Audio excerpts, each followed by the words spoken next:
Mbola ankafaliana sampitsikina tanteraka no anaterako ny arahaba ny tokantranontsika tsirairay avy indray amin'izao takariva izao tompoko lahy sy tompoko vavy anolorana ihany koa ny vaovao isan'ny vaovao isongadina ary amin'izao takariva izao indrindra ny mikasika indrindra moa ny ako ny filatsahana ny antota taratasy fametrana ny antota taratasy filatsahakofijina n'ireo kandida na tratra 20 arambofo ny isan'ireo kandida nametraka an'izay antota taratasy filatsahakofijina amin'ny fifidianana filoham-pirenena eto Madagasikara izay mbola hodinian'ny CES ao anatin'ity herinandro ity kosa moa ny antota taratasy ny tsirairay avy ny rokatra amin'ny fahefatry ny volana May ho avy izao kosa no anatanteraka ny laidinika fampihavanana ny FFKM tamin'ity ihany koa moa dia nitondra fanazavana indrindra mahakasika ny antony natonga azy nametraka ny antota taratasy ho filatsahakofijina amin'ny fifidianana filoham-pirenena ihany koa ny amiraly Didier Ratsiraka manasanao ary anaraka ny vaovao hatramin'ny farany tompoko lahy sy tompoko vavy ny farana omaly ary moa ny fanaterana ny antota taratasy ahafahana mirotsaka ofidina amin'ny fifidianana filoham-pirenena izay ho tanterahana ny 24 ny volana Jolay ho avy izao tafakatra 20 ny antota taratasy voaray ary Andriamatora Kotoarizona Voko avy amin'ny MAF no nisontona kosa mofo ny candidature na ny filatsahakofidina ary 26 ireo antota taratasy doniana eo anivon'ny fitsarana manokana izay misahana ny fifidianana nanjinjiny miaraka amin'ny vola ravoavy 20 ireo kandida izay nahatonga ny antota taratasy eo anivon'ny fitsarana manokana misahana ny fifidianana na ny CES nanomboka ny 20 aprily lasa teo hatramin'ny omaly 20 aprily 13 amin'ireo dia 17 no avy amin'ny tsy miankina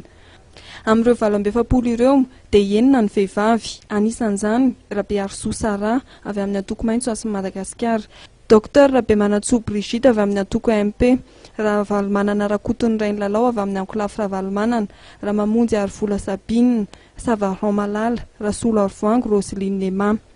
anisany nametraka ny antota taratasy filatsahakofidina ihany koa Adzo Andreny Anarivelo avy amin'ny vondrona politika miara-miainga Lainiriko Jean avy amin'ny komity manohana Lainiriko Ratsiraka Roland avy amin'ny antoko MTS Rajona Arivelo Pero avy amin'ny MDM Jean-Louis Robinson avy amin'ny Havana Rabe Arsan Roland Dieudonné na Vaombe avy amin'ny Fama Rakoto Jean-Pierre Rabe Tsarona Sylvain avy amin'ny antoko PNJ Mazava Razafy Manazato Julien avy amin'ny eto ny sehatry ny Daolobe Razafy Arsan Laza avy amin'ny antoko avitra ho an'ny firenena ny Général Camille Vital avy amin'ny Araksika Monja Roindefo lohan'ny Monima Randriamampionina Joseph Martin Rafal Manana Nirado Dr Koul Roger Rajemson Rakotomaro avy amin'ny Mamafisoa Jules Etienne Roland avy amin'ny Madagasikara Fivoarana Voninahitra Jean Eugène avy amin'ny Les As